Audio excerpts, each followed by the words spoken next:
It was her 40th birthday. Madame Wu sat before the tilted mirror of her toilet case and looked at her own calm face. In her mind, she was comparing it with the face she had seen in this same mirror when she was 16. On that day she had risen from her marriage bed early, for she had always been an early riser, and putting on her new chamber robe, she had come into the same room and had taken her place before the toilet table. She had sat in her quiet fashion, easily motionless, and had gazed at her young face. Can it be that I look the same today as yesterday? She had asked herself on that first morning after her marriage.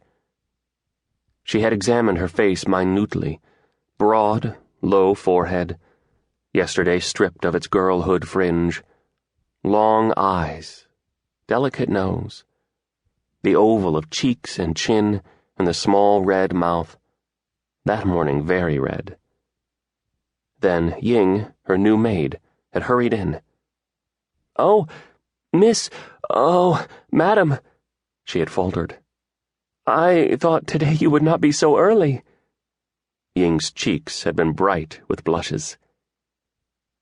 Madam's own cheeks were as pearly pale as usual, above the red mouth.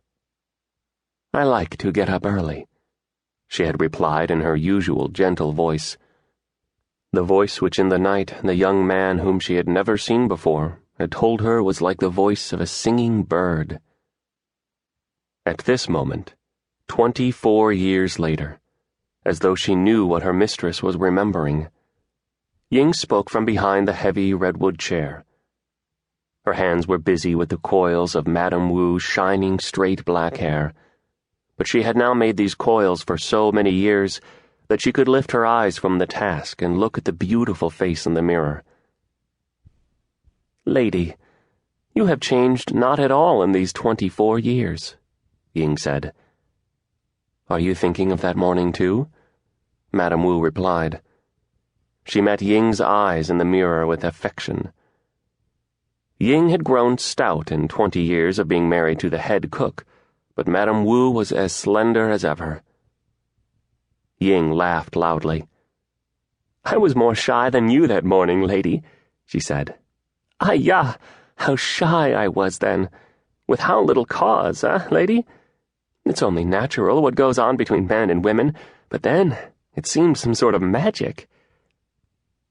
Madame Wu smiled without reply.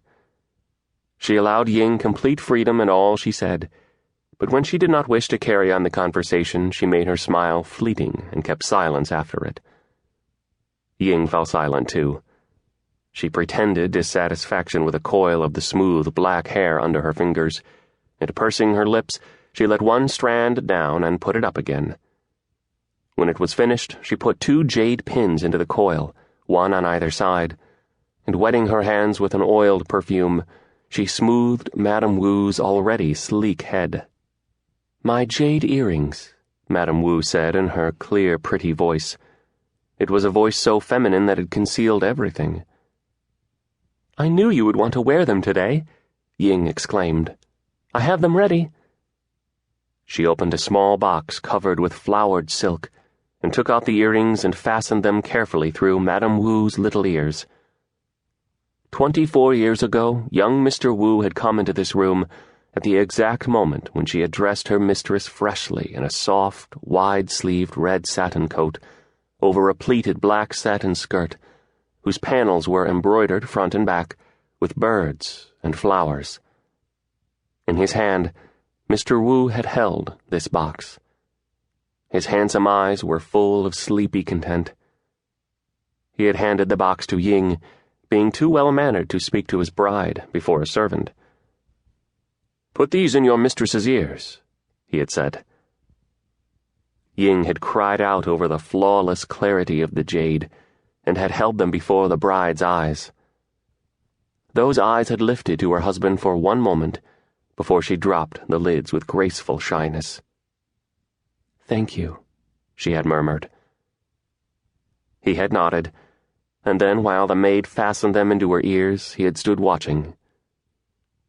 Madame Wu had seen his face in this very mirror, the handsome, full face of a willful and proud young man.